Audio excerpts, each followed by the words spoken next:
Assalomu alaykum. iDo'kon dasturida buyurtmalar SD bo'limining vazifalarini ko'rib o'tamiz. Bu bo'limda siz tovar oladigan inson, ya'ni dastlabki, ya'ni siz kimdan olasiz? Ta'minotchi. Misol uchun ta'minotchingiz kim? O'sha distribyutor tashkil qilgan inson. O'sha Sales Doctor programmasini o'rnatgan bo'lsa, iDo'konga bu programmani bog'lash orqali buyurtmalarni avtomatik ravishda programmaga kirgizishingiz va buyurtmalarning holati qay holatda ekanligini ko'rib turishingiz mumkin bo'ladi.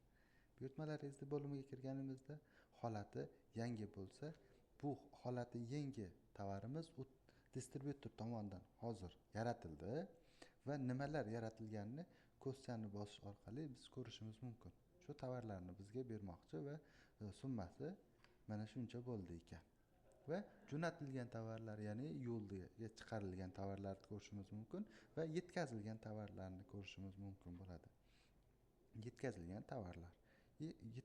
tovarlarni mahsulotlar bo'limiga kirib, bu joydan ko'ramiz va narxlarini o'zimizga keraklicha o'zgartirib, saqlash tugmasini bosib, tasdiqlayman tugmasini bosganimizda bizga bu tovarlar programmamizga yuklandi.